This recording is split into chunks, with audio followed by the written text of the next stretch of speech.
Good morning, everyone, and thank you so much for joining us today. I'm pleased to be joined by Susanna Pierce, and she is the President and Country Chair of Shell Canada.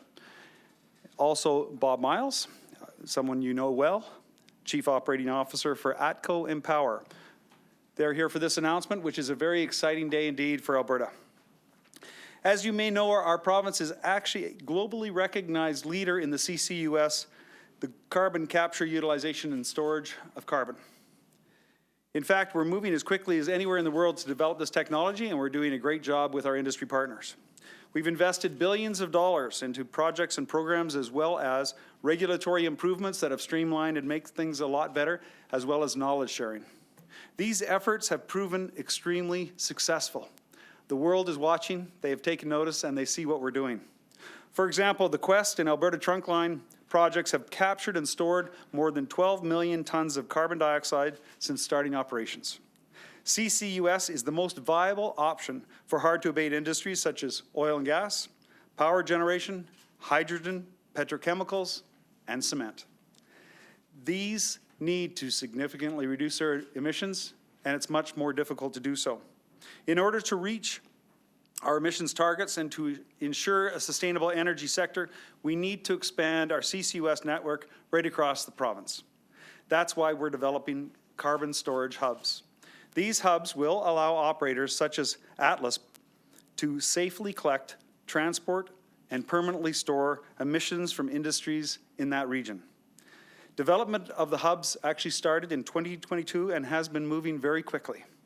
But government couldn't be making the progress that we have on hub development as a world leader by itself. We've been working closely with industry every step of the way, including both Shell and ATCO. Today, we are truly making history right here in this room by celebrating the signing of the first carbon sequestration agreement in our province with the Atlas project. It's amazing. The very first carbon sequestration agreement in our province. Something a lot of people don't know is the geological potential of Alberta. We certainly have all the competitive advantages right here to lead the world in this technology. And this signing marks the next stage of hub development. Until now, projects were only evaluating the suitability of their locations to store carbon dioxide.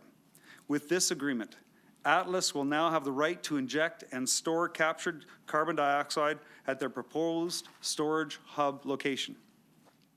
In addition, they can now proceed to the next stage and apply for regulatory approvals. Alberta, well, we're very serious about meeting our emissions targets and reaching net zero by 2050.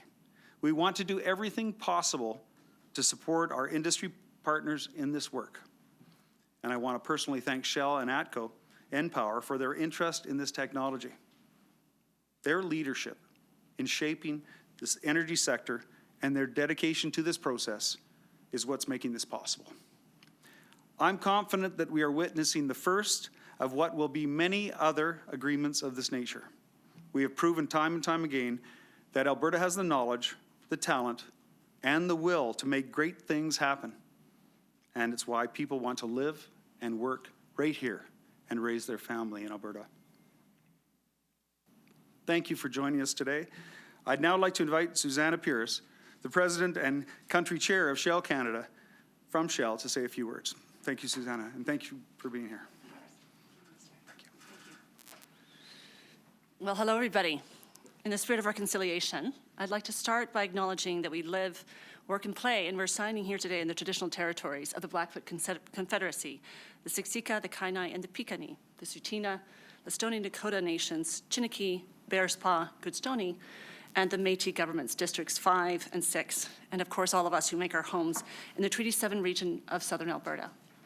We are immensely grateful to be here today to celebrate this important milestone in Alberta's, ATCO's, and Shell's CCS journeys. CCS has the potential to be a generational opportunity for the province, creating the possibility for significant new economic development while providing a pathway to address emissions for decades to come, using proven technologies that are available now.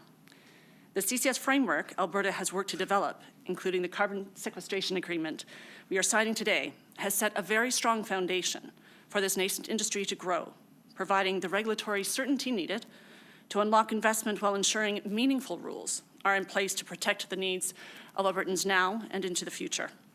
We are very proud to have announced our final investment decision on the Atlas Carbon Storage Hub a few weeks ago, alongside our partner, ATCO. We are also very proud to have announced Atlas's first customer, Shell's Polaris project, which is designed to capture approximately 650,000 tons of CO2 per year from the Shell-owned Scotford refinery and chemicals complex. Both Polaris and Atlas build on the success of Shell's Quest CCS facility at Scotford, which has safely captured and stored more than 9 million tons of CO2 since 2015. Our intent is to use our experience in CCS to work with even more customers on sequestering CO2 through the Atlas Hub in the years to come. Our ability to move forward with Polaris and Atlas would not have been possible without the supportive policy frameworks Alberta and the federal government have implemented. The CCUS investment tax credit and the Alberta Carbon Capture Incentive Program, in particular, were instrumental in our decision to invest. Alberta has already established itself as a world leader in CCS due in large part to the hard work of you and your team, Minister Dean. We thank you for all you've done to make today possible and look forward to our continued work together in advancing this next chapter of CCS in the province.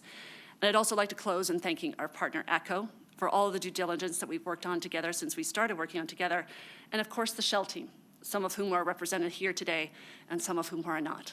Thank you so much.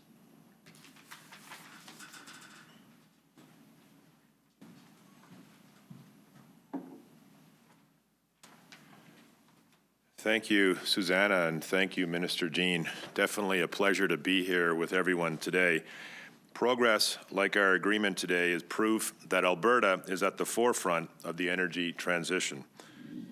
The Atlas Carbon Storage Hub is a meaningful step forward for a successful energy future for this province and for Canada.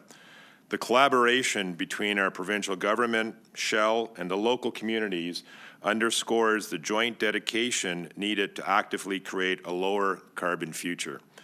By investing in these technologies and infrastructure, Alberta is positioning itself as a leader in the global fight against climate change while ensuring that local industries and communities thrive.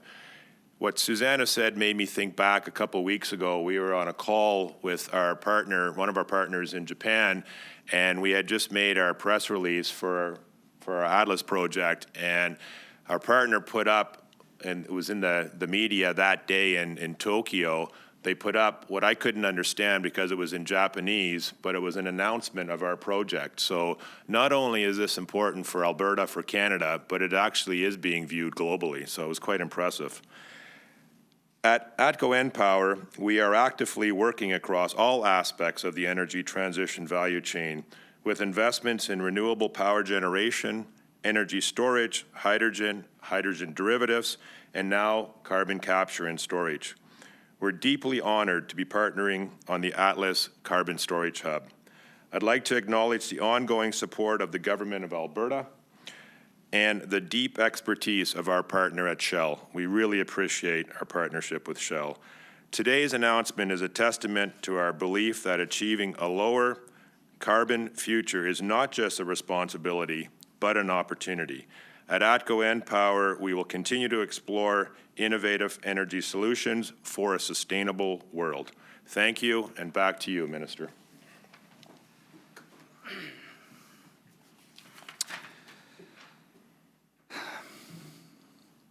Well, folks, that is great news indeed. I think a lot of people don't realize how important this actually is, and I'd like to thank you both and thank your respective companies and in fact the government team as well, because they have been they've certainly shown initiative, and it's good to see all hands on board. So now I'd like to invite you, please, and we'll be signing the documents officially, and then we'll take questions.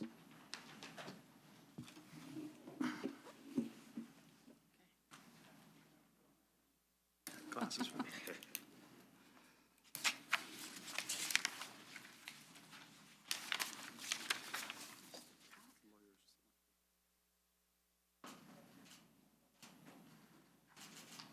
Thank you.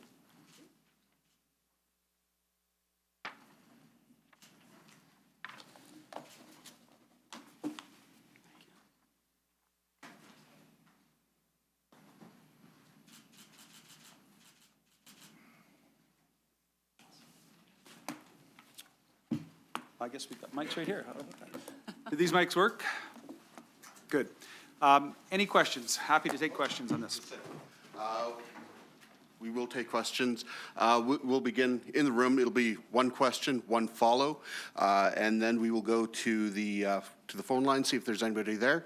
But if you state your name and your news organization that you're with, we'll begin in the room here. So just make your way over to the mic, and that would be great. Sean Polzer, Western Standard. I guess for any of you guys, so Minister Wilkinson was in town last week, and I put the question to him specifically about the Shell and ATCO announcement, and he made a comment that technology alone is not a silver bullet, and that just because you have the technology, that doesn't necessarily mean that there's business case. So I guess I'm putting to you, what is the business case? How much investment do you think this will eventually drive? And you talked about even more announcements to come. How many do you think that we could see? Well, first of all, you're right. It doesn't just take a dream, it takes action. And we're seeing action here today by the Alberta government and both by these two great corporate citizens, we're seeing action. You know, we're going to see a number of projects be announced over the coming months. We'll see how many, but you know, we've reached a point where we've got a standard set of principles and documents for this particular endeavor, and we have some very senior multinational corporations that know what they're doing, and I think it certainly shows that Alberta can form great partnerships that are going to be very good for Alberta, for Canada, and the world, and that's exactly what we're doing. We're making it clear that it's about action. Please. Sure, and I'll just add that, you know, indeed, technology that we're using is proven. It's been proven here also in Alberta, how to do CCS. From our perspective, we see it as an important part of our strategy to decarbonize. It's certainly an important part of decarbonizing industrial emissions as we see it under the Paris Agreement. For Shell, it's also something where we see this as something customers want, which is why we're partnering with ATCO to invite customers to sequester their emissions, you know, in our hub. And then finally, what we also see here in Alberta and federally is supportive regulatory and fiscal frameworks, which is another critical component for this project to move forward. Sean, right? Yeah. The only thing I'd add to that, because I agree with the comments that have been made, is just the global, you know, kind of view and perspective on all of this. This is one component to be able to not only capture CO2, but also to enhance and you know, develop an industry globally. And so when I look at Southeast Asia, there's a lot of interest in what we're doing here, and the economics there do make sense, and there's a lot of government support in other jurisdictions. And some, if I can, Sean, just very quickly, some things people don't understand is that Alberta is probably the best jurisdiction in the world to do it, not only from a regulatory and legal standpoint, but also just the geology and the expertise here. We are world leading, and we intend to stay there. When we talk about the economics, there's some criticism that maybe it's too expensive. What are some of your response to that? Like, would we see costs coming down over time? You know, I imagine, is it kind of like one of those falling hockey sticks? For certain. I mean, in all projects like this, we've seen the oil and gas sector be successful, and they have over time cut costs in almost every performance indicator. So there's no question costs will come down over time and make it much more economical. But there is also the other question: what can we do with this asset that we're storing in the ground? And I say asset because it is an asset. Right now, Heidelberg's using it to make cement more solid. There's other opportunities for use around the world right now, and there's more R&D taking place in relation to the uses that we could have for this carbon. So this is an asset, and we see this as a future asset for the people of Alberta and the people of Canada. Yeah, I would agree that I think even with Quest alone, we've identified some capital cost efficiencies. So the more that we develop the technology, the more that we learn how we do it more effectively, the more we become more efficient with our capital, and costs will go down. I kind of agree totally with what Susanna's saying. As one of the things that we really considered when we were looking for a partner is the expertise that Shell brought to this and the learnings that Shell had from their Quest project. So I do think the costs have come down over the last decade. We think there's opportunities to bring the cost down further as we move forward. Thank you. Right. Next question. Well said. I should just have you answer. Kyle Bax of CBC. Minister, I was just wondering, are there considerations right now for other incentives or changes to the tier program or other policies to encourage more of these proposals to be greenlit? Well, at this stage, we obviously can see the effect and result of our action. It seems to be working. We have a great agreement with, as I said, two excellent corporations that are leading edge. And I think what we're going to see right now is a continuation of signing and opportunities that people see around the world. We heard clearly from Susanna that there's an opportunity as a commercialization project, and that the numbers make sense. And frankly, I believe that we're going to see a number of actors come forward and say, you know, this is where the world's going. There is the demand in Asia, as has been mentioned. I saw it firsthand in Korea and Japan. They are very, very interested in our products, and in particular, how we can sequester carbon. And then a question for you, Bob. There are dozens of these projects that are proposed. How many of them do you think are going to go ahead, and what's kind of the critical factor that'll make or break a proposal? Well, from my point of view, I do think there's a lot that are being proposed. I'm a huge believer that industry needs to work together. I think we need to probably build fewer, not as many as are being proposed. But I think the more we can actually work together, the better for all of industry. I've always been a believer in things like this. Get out in front of this, and I think we have as Atlas. I think there's a lot of attention to what we're doing, and I do hope that we can bring some other, hubs together and to help the overall economy. I don't think it makes economic sense to build as many as are being proposed, but I think you'd look at every industry that's ever been developed. It starts off with a lot, and then the ones that are the most economic are the ones that are actually going to proceed. Okay. Next question.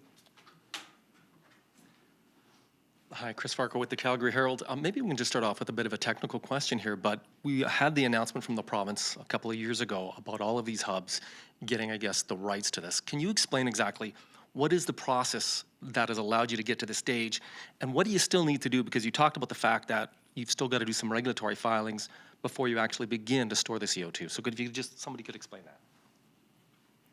I can start. Yes, so the sequestration lease agreement, again, is the agreement with the government so that we can sequester the emissions. And we worked very hard ever since it was announced to really bring it to an agreement where we could all come together. But now we do have to go through the permitting process and make sure that's in place, as well as a hub, begin to market to customers. So those are the two next steps that need to follow this. Okay. Up to now, it's more been a feasibility issue, and frankly, we're set to go. And one of the jurisdictional advantages we have is the flexibility of our regulatory system and how we've responded to this. We've set up 25 major hubs, but we've also set up small and remote hub opportunities for proponents so that they can have the flexibility to meet the economic needs, but also the geological needs where they are. So we're trying to help them as much as we possibly can in saving costs, but also making sure that on a long-term basis we have a really good industry that is flexible and adaptable and also profitable. Okay, and this is a question for all three of you, but this is your project on Polaris and Atlas is the first or one of the first CCUS projects that's been announced in the last couple of years. Now this is going to be the first hub. So I guess what do you think the signal is on whether we're going to on what it's going to take to get more of these projects across the finish line, particularly when it looks like, and we saw this with Capital Power, some projects and some proponents have simply walked away and said that the incentives and that the proper economics are not there. Want to start off? Sure, I can start. Mostly, I'll say this first comment because of the other part of my business is generation. And I know when you look at Capital Power, not to really get into their business, but it was not just a carbon capture and sequestration. It was also a power project that they were pursuing. But for our projects, we do believe that the energy transition will occur. We could sit here and argue at great lengths as to how quickly it will occur, but I think we will agree that it is happening, and we want to be the first to get in front of this. So we do think the economics do make a lot of sense for many projects. Doesn't mean it makes sense for everybody, Chris, but that's kind of where we see things going. Yeah, and Chris, I might just add too, I think, and I've said this before, that every project is unique, and its proponents are also unique. From our perspective for Shell, Shell Polaris is the first customer of Atlas. So we already have a customer lined up, and it happens to be Shell's emissions because it's part of our strategy to decarbonize Scotford. But it's also a place where we see, again, the supportive government structures that are in place and a great partnership with ATCO, where now we can be one of the first movers to attract those other emitters to be part of our agreement to sequester their emissions. So for us, we also see it as a competitive advantage. And Chris, if I can say, the world is demanding it. Customers will be demanding it more and more. And although here in Canada we have the luxury of having amazing energy opportunities and options, the rest of the world does not, and the rest of the world sees it differently, especially in Southeast Asia and other developed areas in Europe. And the customers are starting to demand this type of attention. And I think the reality is that these companies and others will have their opportunity to be first movers and take advantage of that. All right, and we'll go to the phone line. Operator, could you put through the first caller?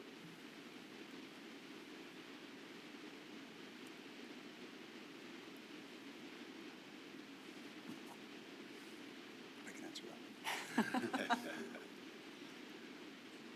Okay, all right, we'll go back to the room. Are there any more questions?